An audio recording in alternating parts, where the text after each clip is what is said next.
बिस्मिल्लाहिर्रहमानिर्रहीम। नाज़रीन, स्वीडन से आरफ कसाना का सलाम कबूल कीजिए। एक मगरबी मुफक्कर का ये कहना है कि सियासत में अपने मफादात के लिए हम जो कुछ करते हैं या जो कुछ हम कहते हैं, अगर वही कुछ हम अपनी ज़ाती ज़िंदगी में करें तो बहुत बड़े शैतान कहलाएं।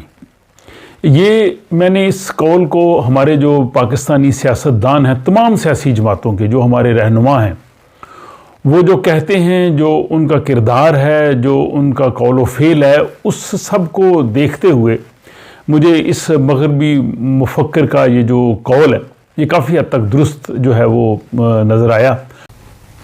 इसके साथ ही ये बात भी बड़ी अहम है कि हमारे जो सियासतदान हैं, हमारे जो कौमी रहनुमा हैं, अपने आप को इस्लामी जमहूरिया पाकिस्तान के कायद के तौर पे पेश करते हैं। वो कहते हैं जी कि पाकिस्तान इस्लामी दुनिया का बहुत बड़ा मुल्क है और वाहिद जो है वह एटमी कुव्वत है और पाकिस्तान एक नज़रियाती ममलकत है और हम एक ज़िंदा कौम हैं और हम अपनी कौम को जो है वो पूरी दुनिया में एक काबिल फ़ख्र जो है वो मुकाम दिलाएंगे। लेकिन जब उनकी अपनी जो ज़ाती ज़िंदगी है या जो बल्कि जो उनकी इज्तिमाई ज़िंदगी है, जो सियासी ज़िंदगी है, जो आए दिन जो वो एक दूसरे के साथ जो इंटरेक्शन करते हैं, एक दूसरे को जो अलकाबात देते हैं, इल्ज़ामात लगाते हैं, जिस किस्म की जो गुफ्तगू करते हैं, उस सारी गुफ्तगू को मैं कुरान हकीम के तनाज़र में अगर देखूं, और मैं जब कुरान हकीम का मुताला कर रहा था और कुरान से जो मैं नोट्स तैयार कर रहा था, तो मेरे तो रोंगटे खड़े हो गए कि कुरान क्या कहता है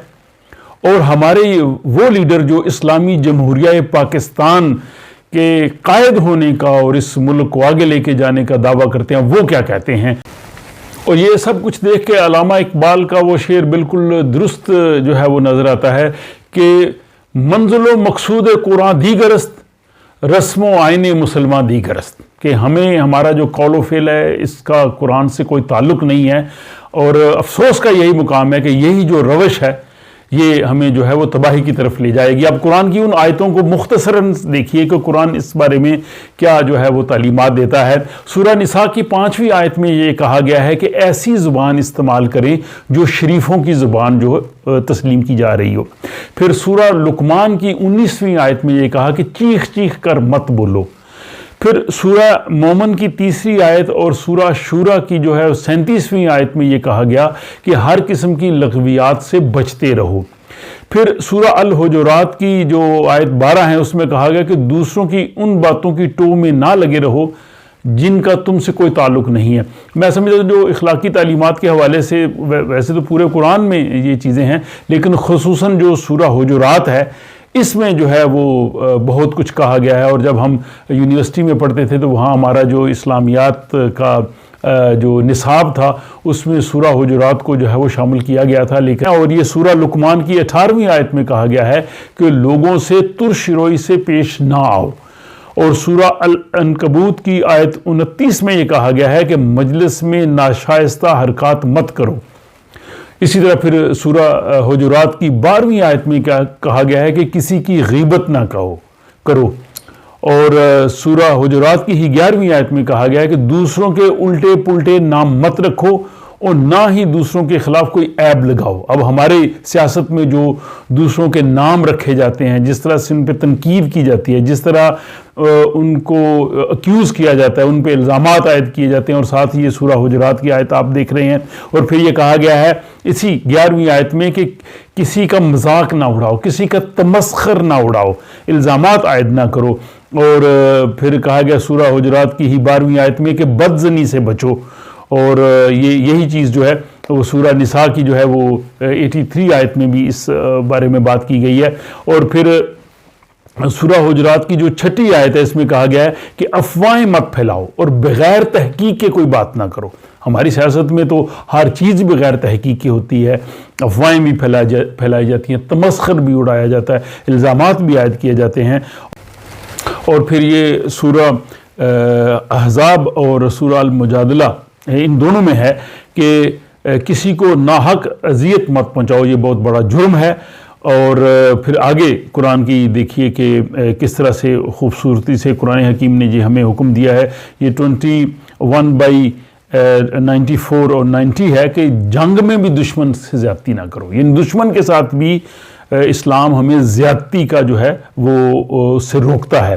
اور پھر یہ سورہ انعام کی آیت جو ہے 153 کہ گفتگو میں عدل و انصاف کو ملحوظ خاطر رکھو۔ میں یہ پوچھتا ہوں ہم اپنی قومی سیاست سے جو بڑے دعوے دار ہیں، جنہوں نے بہت بڑی تعلیم بھی حاصل کی ہے، اس میں مذہبی رہنما بھی شامل ہیں، اس میں وہ لوگ بھی شامل ہیں جو اپنے آپ کو اسلامی نظریاتی مملکت کے قائد کے طور پہ لے کے چلتے ہیں، کیا ان کی نظر قرآن کی ان آیات پہ نہیں ہے؟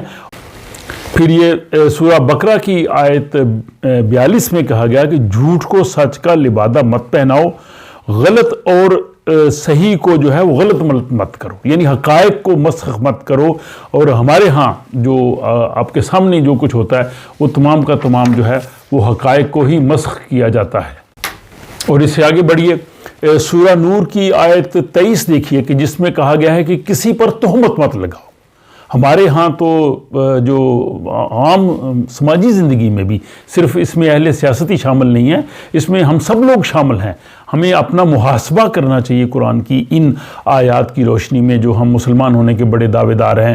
اگر کہیں پہ بھی تھوڑی بہت بھی اسلام کی کہیں پہ توہین کی غلط خبر بھی آتی ہے تو اس میں ہم بڑا ریئیکٹ کرتے ہیں، لیکن قرآن کے ساتھ ہم کر کیا رہے ہیں؟ اور پھر سورہ نساء کی 112 آیت یہ ہے کہ خود جرم کا مرتکب ہونا اور دوسروں پہ بہتان لگانا یہ بھی بہت بڑا جرم ہے۔ اور پھر سورہ نساء کی آیت 54 میں کہا گیا کہ کسی سے حسد نہ کرو۔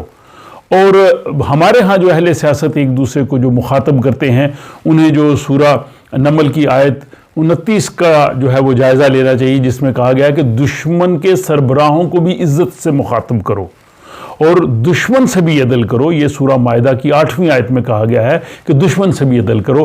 اور پھر آگے یہ ہدایت بھی دی سورہ طٰہٰ کی آیت 44 میں کہ دشمن سے نرمی سے بات کرو، شاید وہ تمہاری بات سمجھ جائے۔ اور اگر فار ایگزامپل کسی میں برائیاں غلط چیزیں، تو قرآن نے 5 مرتبہ یہ کہا ہے کہ برائیوں کو حسنات سے، نیکیوں سے روکو۔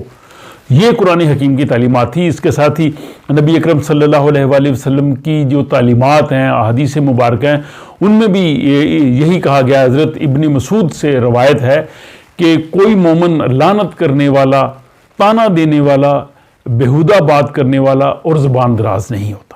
یہ ایک بڑی خوبصورت حدیث میں یہ ساری باتیں جو ہیں وہ جمع کر دی گئی ہیں، اور یہ جامعہ ترمذی میں ہے۔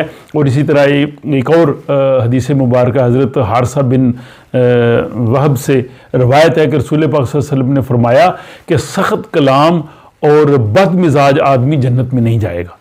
تو میرا یہ کہنا تھا کہ یہ ساری جو قرآن حکیم کی تعلیمات ہیں، جو نبی اکرم صلی اللہ علیہ وآلہ وسلم کا اسوہ حسنہ ہے اور ان کی تعلیمات ہیں، ان سب کی روشنی میں ہم سب کو اپنا جائزہ لینا چاہیے، اور خصوصاً ہماری مذہبی اور سیاسی قیادت کو جو ہر روز جو ہے وہ جس قسم کی زبان استعمال کرتے ہیں، انہیں یہ سوچنا چاہیے کہ وہ جس ملک، جس قوم کے جو نمائندہ ہونے کے دعوے دار ہیں اور جس دین کے وہ پیروکار ہیں، اس دین کی تعلیمات کیا ہیں، اور وہ اپنے لیے وہ جہنم تیار نہ کریں کہ جس کے بعد پچھتاوے کے علاوہ کوئی چیز اور سامنے نہیں آئے گی۔ یہ میرے ایک دل کی آواز تھی جو میں نے آپ کے سامنے رکھی ہے۔ آپ بھی اس پہ اپنی رائے کا اظہار کر سکتے ہیں۔ اگر آپ کو یہ گفتگو اچھی لگی ہے تو اس کو دوسروں سے بھی شیئر کریں، کہ تاکہ نیکی کے بات کو ہم زیادہ پھیلائیں، تاکہ ہو سکتا ہے رفتہ رفتہ ہمارے ذہنوں میں، قلب میں، دل میں کوئی تبدیلی آ جائے۔ اللہ تعالی ہمیں انہیں سمجھنے اور ان پہ عمل کرنے کی توفیق عطا فرمائے۔ اپنا خیال رکھیے گا اور مجھے اگلی ویڈیو تک کے لیے اجازت دیجیے۔ خدا حافظ۔